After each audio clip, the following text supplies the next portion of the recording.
Can't you think before you act? Is that why people call you thoughtless and useless? Apologize to me now, and it had better be sincere. When my husband talks to me like this, I have no choice but to comply. If I talk back, we'll end up in a big fight, and it might lead to divorce again. I learned from my last divorce that a woman must not defy her man. So in my next marriage, I thought I should be more submissive. But deep down, I knew that was wrong. I don't want to make the same mistake twice. This time, I'll find my happiness. That's what I thought. My name is Jory, and I'm a 35-year-old stay-at-home wife. After failing in my first marriage and going back to being single, I vowed not to make the same mistakes. I have been living quietly, thanks to my hard work. I met Brown, and we got married. I'm often looked down upon, but it's better than my previous marriage, which was full of fights. I just live quietly day by day. Brown is an energetic man, confident in himself and a bit overbearing. Maybe it's because he's 2 years older than me. You're a housewife, so you should make sure I can relax at home since I'm the one earning. That's what a wife's job is, he often complains. Why did you put away the remote? Leave it where I sit. You're really useless, he often says. Or you need to work on being more attractive, even if it means faking youth. Make an effort to look younger than your age with makeup. He criticizes my appearance constantly. These were issues in my previous marriage too. Back then, I would talk back to my ex-husband, resulting in big fights. Now, my thinking has changed and I've decided to keep smiling and nodding without talking back. That's what I endure now. Marriage is all about patience. That's what I believed at the time. If I couldn't endure it, I wouldn't find happiness in this marriage. During my previous marriage, I pretended to be less intelligent than I am. My ex-husband would rely on me when he was in trouble but would say, "Smart women just aren't that charming." I think that was one of the reasons our marriage was so unhappy. So now, I pretend to be a graduate of a less prestigious university and avoid making any insightful comments. Thanks to that, Brown has started to say, "Jory really is a naive person. That's what makes her cute, and he seems happy with me." To be loved as a woman, I've learned that intelligence isn't necessary. I had resolved to agree with everything Brown said without question, but then something happened that shattered my stereotypes. It happened at a family gathering where my mother-in-law's insistence led me to prepare and serve food and drinks for all the relatives by myself. After some thought, I realized that by cutting down on unnecessary steps and movements, I could manage everything on my own. While dishes simmered on the stove, I served ready-to-eat items and managed drinks on all 3 burners simultaneously. Just as I was finishing up, Brown's sister Kylie approached with concern in her eyes. "Jory, Mom says she's sorry. Are you okay? Can I help?" she asked. "I'm almost done, so it's okay," I replied, feeling surprised by her offer. "Almost done? Have you worked in the culinary industry or something?" Kylie wondered aloud. I worked diligently, and before I knew it, everything was ready. Reflecting on it, I realized pretending to be foolish wasn't as simple as it seemed. Despite my act, deep down, I had been imitating someone who once struggled with poor test scores in school. But bad test scores didn't equate to lack of intelligence. Eventually, the facade of pretending to be ignorant and suppressing my intelligence would lead to mistakes. I've been telling myself I'm stupid, just to be the kind of wife Brown approves of. I confided to myself. However, Kylie saw through my act. Despite being 6 years younger, she spoke to me with more maturity than Brown ever did. Kind words comforted me. "Jory, don't push yourself. It's okay to admit when you're struggling. My brother doesn't always understand other people's feelings, so I know it can be tough. Please rely on me during family gatherings. You don't have to do everything yourself," Kylie reassured me. Her words brought tears to my eyes. Pretending to be someone I'm not had been painful, and realizing that I felt compelled to act foolish just to be loved was heartbreaking. "Thank you," I whispered, grateful for Kylie's understanding and support. I expressed my gratitude to Kylie repeatedly and asked for her help in carrying the food. Since then, Kylie and I have been chatting on social media and occasionally going out together. My in-laws are unconventional, with my father-in-law working overseas and leaving my mother-in-law to manage the household alone. This independence means that when my mother-in-law becomes unreasonable, there's no one to intervene. Having Kylie on my side was a relief, but her support exceeded my expectations. At the next family gathering, when my mother-in-law tried to criticize me, Kylie intervened. Mom, a son's wife is someone else's precious daughter. If I were to get married, would you treat me the same way you treat Jory? She defended me. Initially taken aback, my mother-in-law replied, but Jory is a divorced person, right? People who get divorced must have some character flaws. If I don't educate her properly, Brown won't be happy. She's not smart and lacks skill, so I have to be strict. Kylie calmly challenged her. Have you ever asked her why she got divorced? I don't know about that. Well, then you really need to see for yourself what kind of person Jory is. I know Jory is a good person, kind and very warm-hearted, but I'm worried because she sometimes neglects herself. Don't you see that? Mother-in-law listened attentively as Kylie spoke with sincerity. After a moment of thought, she turned serious. Brown told me that you're struggling in your marriage because you're not very bright. But just like this kid says, even when I've given you impossible tasks at family gatherings, you've managed them effortlessly. If you were really dumb or inept, you wouldn't have been able to do them. See? Kylie exclaimed triumphantly. Mother-in-law apologized to me. I have only been listening to Brown's opinion, thinking it was right. Jory, I'm truly sorry for my rudeness until now. It's all right, I replied, accepting her repeated apologies. Honestly, being tasked with all the cooking had never made me feel uncomfortable. I had never even considered it harassment, but I found myself slightly hopeful that my relationship with my mother-in-law might improve. However, after that incident, she became tough on Brown. Stop complaining about Jory and start making an effort to be a good husband that matches her, she admonished him. Initially crestfallen, Brown's pride seemed wounded. When he returned home, he glared at me and yelled, "What did you tell Mom? Really, having a dumb wife is such a pain."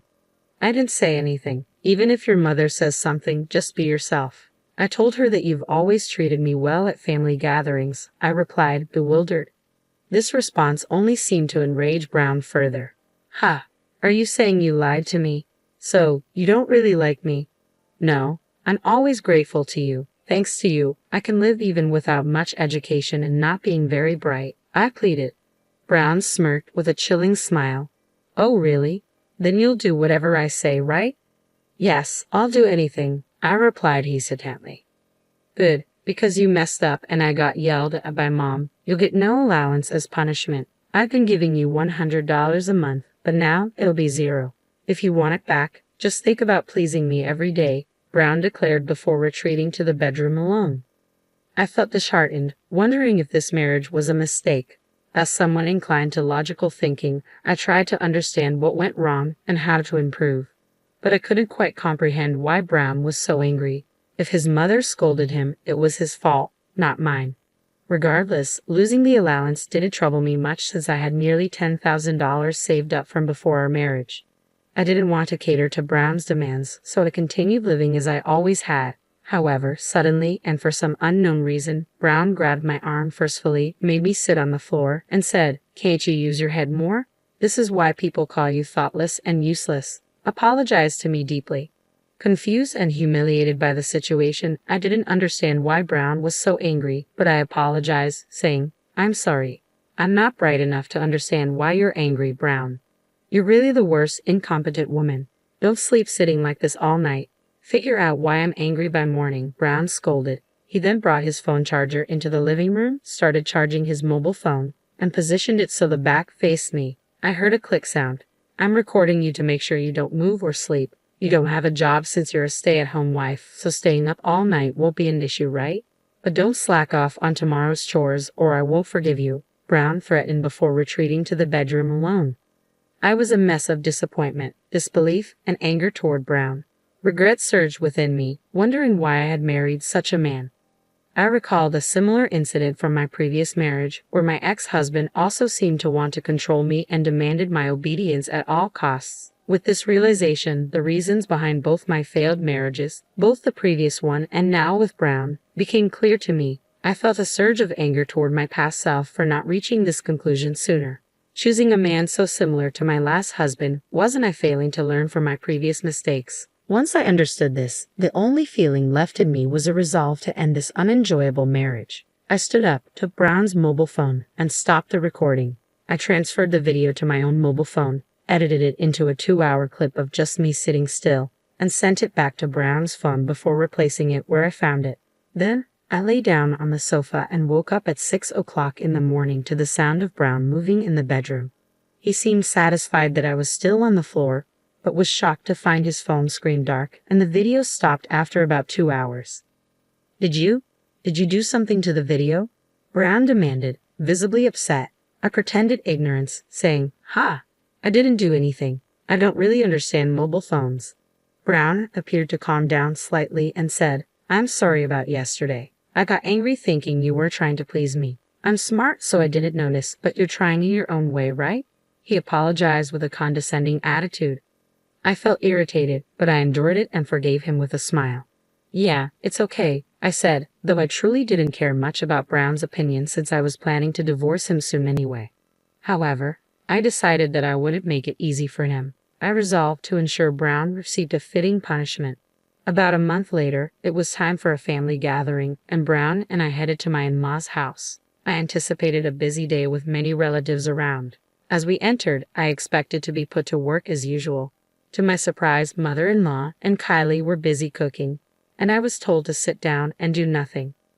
I hadn't interacted much with the relatives before, but Brown struck up a conversation with the man in front of him, and I joined in. It turned out the man was Brown's uncle, and something about him felt familiar to me. Brown began explaining, "My uncle teaches at Harvard. You might not understand, Jory, but he's doing some impressive work in the field of chemistry." The uncle looked at me and exclaimed, "Brown, what are you talking about? There's no way Jory wouldn't understand that." His words left me even more puzzled.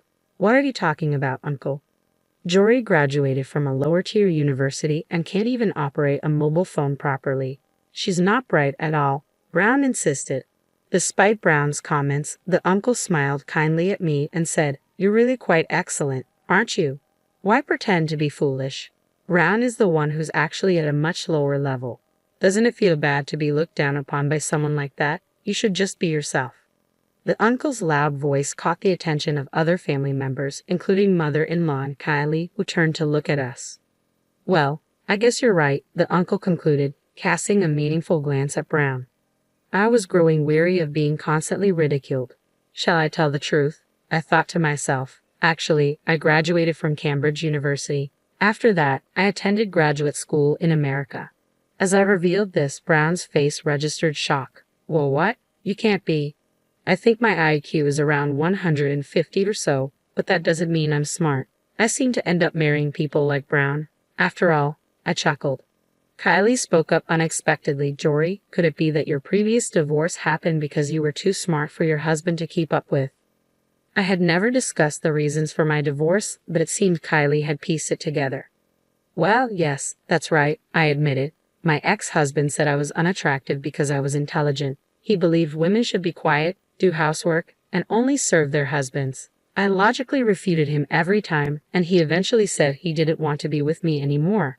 That's why I've been pretending to be foolish in my current marriage." As I explained, Uncle nodded knowingly. "I knew it. You were at Harvard's graduate school for a while after Cambridge, weren't you? I thought I recognized you. I never forget a face, though I'm not good with names. Besides, you were famous at the university for being both smart and beautiful."